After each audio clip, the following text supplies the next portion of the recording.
how do you manage anxiety if there's something really important that you have to accomplish, and yet it seems to evade you? The more you push, the further it seems away. That's exactly what we're talking about today on Mindful Manifesting. But just before we do that, if you're tired of pushing and forcing yourself to get things done, get your How to Create a Wish List to realize your dreams and tap into future possibilities. It's a completely free gift, and it's actually a little mini training. You can go to highertrueself.com/freebies. Okay, let's get into today's episode 70.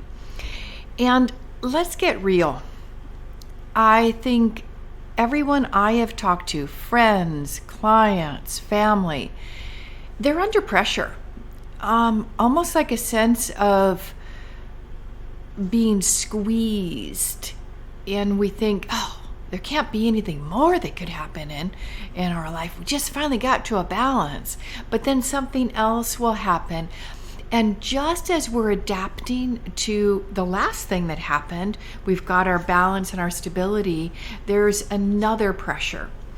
So let's talk about anxiety and some of the effects on our health, well-being, and manifesting. One thing, let's get to the basics first.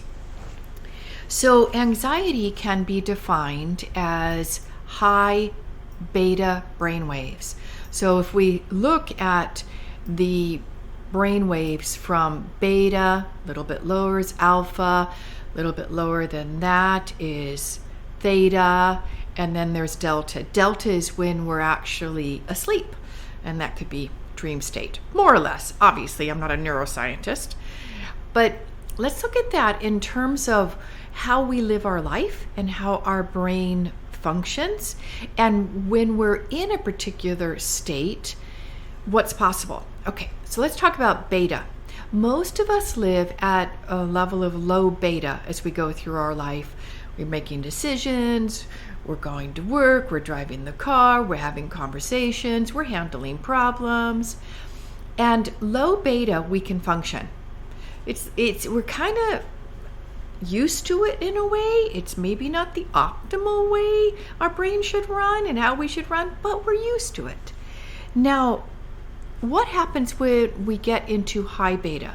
High beta is what they would call the stress response, where the adrenal glands pump out cortisol for us to handle an immediate emergency. Like you're driving down the highway and someone pulls into your lane and you have to step on the brakes or quickly maneuver into the next lane.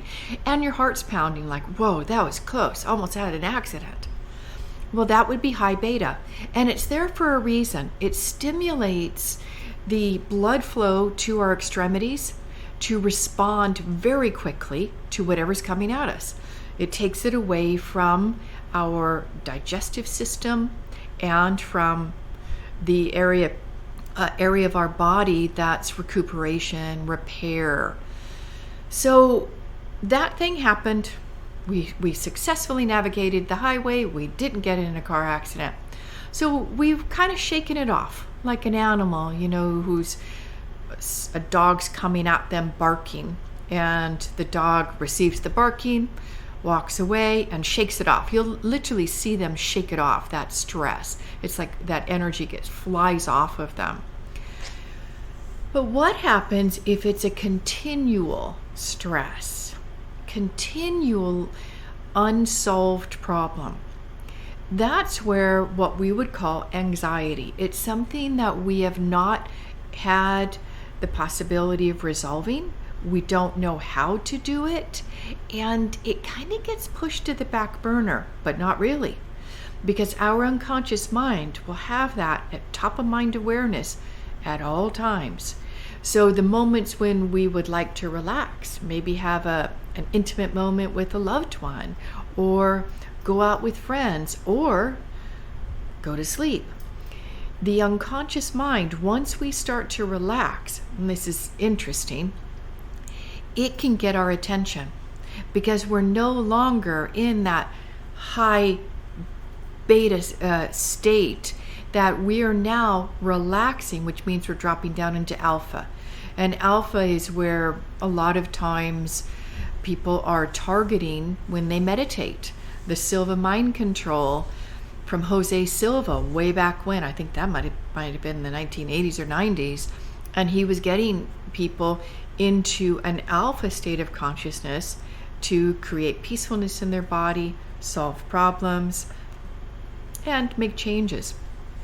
So a lot can go on in the alpha state, but when we have an unresolved issue and we've pushed it back to the unconscious mind because we don't know how to solve it, it will come out in the most inopportune times. And then we are more reactive. We're more alert, more aware, and that's not a great place to sleep, and not a great state of mind to sleep. I've had this before. And it's, at least for me, and maybe this will resonate for you, there's something coming up. Maybe I need to make a decision about something. It could be a move, it could be a change in career or income or work. You know it's coming, but you haven't got the solution yet. So again, it's in pending mode, and your unconscious mind, once you've activated it, it's trying to solve the problem for you. So it's in pending mode, but unfortunately you don't have enough information to solve it. So what do you do, and how does anxiety affect manifesting? It's interesting. Way back when I was reading the book that started me on this career path of teaching cybernetic transposition, and the book's title was How to Get Lots of Money for Anything Fast, I was in a pretty comfortable place. I had just gone through a divorce, and it was an amicable divorce. We were going our separate ways, and I had my part of the settlement and he had his. And so there was no urgency for me to make a living. So I was in the mode of studying, learning, figuring out, what do I want to do? Do I want to go back and be a project manager? Or do I want to do something else, which would make me available to still homeschool my son? He was 7 at the time when we got divorced. So I was in creative mode. I was in exploration. It's like, oh, maybe I'll do this, maybe I'll do that. And then when I found that body of work from How to Get Lots of Money for Anything Fast book, I knew. It was like an all throughout body knowing that this is something that could help me create a new identity, create a new life. And boy, has it done that for me. But here's the thing. A lot of people came to me once I became licensed and certified to teach it. A lot of people came to me because they needed to make money fast. There's a lot to that title. It's a very attractive, sexy title, isn't it? How to Get Lots of Money for Anything Fast. We can thank Joe Vitale for that little spin on it. The original book was How to Accomplish the Impossible, something like that. In one of the conversations with the author, Stuart Lichtman, many years ago, he told me that.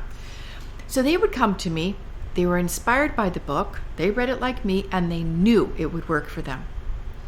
But here's the thing. They were in a very stressed state. The mind does not learn well in a stressed state. It's in survival. It's in getting away from the barking dog. It's in getting out of that lane on the highway to avoid a collision. It's not the time to learn. It's not the time to grow. It's not the time to create something new. So you probably are already understanding that if we're trying to make a change, we're trying to accomplish something, we're trying to manifest, being in high beta is not going to do it. So what do? This is what I've done in the past. I don't recommend it, but because I know all too well what happens to my immune system, my health, my sleep, if I stay in that level of consciousness for too long, is I would bury it. I would put it to the background. I'd basically imagine putting it in this box in my mind. I'd put the label on the outside of the box, and I say, okay, I will take you off the shelf when I've got new information and when I'm ready to solve it. For right now, there's nothing more I could do. So that was a conscious choice. It did help me because it helped me feel like all was good. life was good. Everything was flowing exactly as it should. Instead of being in that massive worry mode of something's wrong, hyper alert. So in that way, it did help. So how would I handle it now? That was many years ago that I would do that technique. What I would do right now is there's an exercise. There are two things I want to suggest. First is take a blank piece of paper out and just start writing. Start writing your thoughts, your feelings. It's what we call in the highest potential program, conscious complaining. It's a way of just getting everything off your mind. It's a brain dump. It's emptying out any worries. And as you're writing, maybe set a timer for 15 minutes. Don't let anybody disturb you. Close the door to your office or your bedroom and just start writing. As you're writing, if you start to notice an insight popping through, like, oh, I didn't think about that. That's a good one. Circle it. These are called gems, words of wisdom, golden nuggets. And once you get to about 15 minutes or so, or you feel a peacefulness, a calmness in your body, then you're complete. So thank your unconscious, and take a journal or a clean piece of paper and circle those bits that were golden nuggets, awarenesses, insights. Now and then rip up the original paper. Don't reread it, as tempting as it may be, because what you've just done is mental and emotional pooping. We don't really want to examine our poop unless obviously we're on a cleanse, and we want to, but generally we don't. We just want to flush it, okay? You want to rip it up, burn it, flush it, whatever, get rid of it. And then look at the words of wisdom, the golden nuggets. Do you see an insight? Do you have a new way of perceiving it? Do you have an idea to resolve it? If so, great, my job is done. But if you don't, what's the next thing to do? The next thing to do is when we're in a state of uncertainty, just not knowing how to solve it, if we could tap into the creative part of our brain, we can possibly kickstart a solution. So if you were to have the optimal solution to whatever it is the issue is that's causing the anxiety, if you were to have the optimal solution, I'd like you to dream big here. This is not something that I would coach my clients to do. But in this instance, we've got to shut off the feedback loop to anxiety. Have to. We cannot, we don't have the luxury of staying in anxiety. It's damaging to our health, our relationships, and our creative ability. So I want you to take a blank piece of paper, and I'd like you to write down, you imagine it being solved. If you meditate, I highly suggest you do this right after meditation, because you're now in a much more receptive alpha state of consciousness where you can really start to tap into what's possible for you. So start with the exact opposite. So if you're in financial concerns, you see yourself having investments, savings, income coming in, and you feel the relaxation, you feel the peacefulness that comes from that place of security and that stability.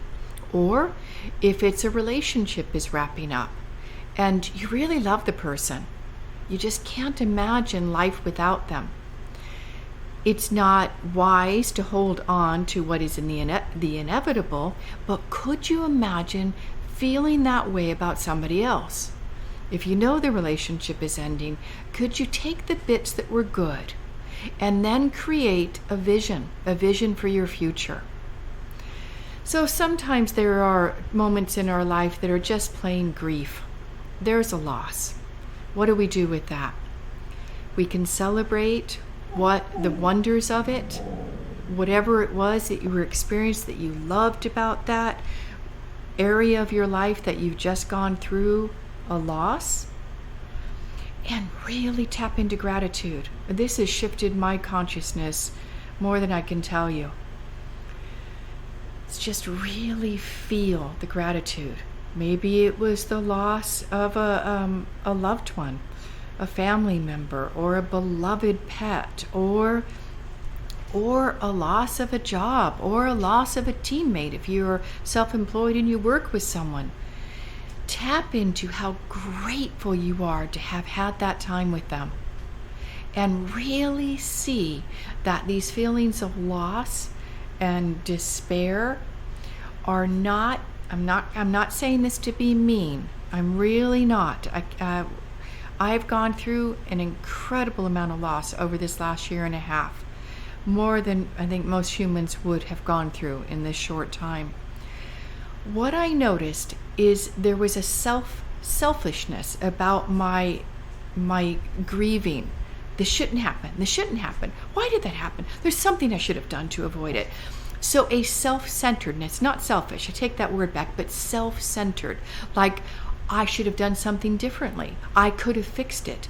We cannot afford the luxury of that negative mindset. It's cruel, it's mean, I want you to stop it now. Don't be self-centered and self-absorbed on that you should have seen this, prevented it, because who are you to say that you don't need to go through exactly what you're going through to get to the next step? And I really hate that when someone says that to me. But what if it were the case?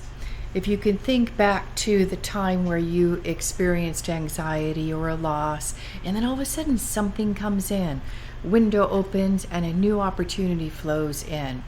So if we can hold on to that we are not infinite, all-knowing beings, that there could be the next progression of our work, of our health, of our relationship, of our spiritual growth.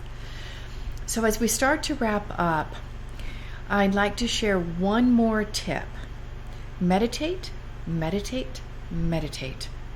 The more time you can spend in alpha consciousness, or if you can get to theta, even better, the more you will be able to manage the anxiety, and natural problem solving will happen. I cannot recommend it enough. Now, if you'd like to some recommendations on Dr. Joe Dispenza's, which are my favorite, that consistently deliver, I like the AM and PM meditation, the morning and evening one. He's got a new one on his website. They're only about 20 minutes. Most people can do a 20-minute routine.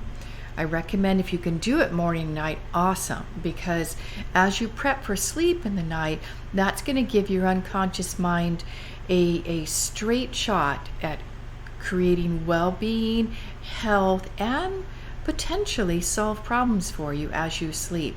Why not set yourself up for success? Okay. I hope you've enjoyed the podcast. If you do, I'd love it if you shared it with someone, or perhaps send a creator review. That would be great. So you've been listening to Mindful Manifesting, and this is Ariana Rollins.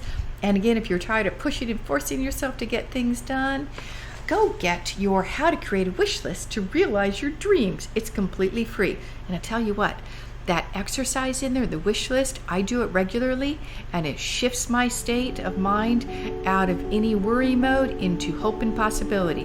That means we have activated the prefrontal cortex, which is brilliant. That's going to help us solve problems. I so appreciate you listening. So much love and many blessings. And remember, when you confirm yourself, it frees you to succeed on your terms.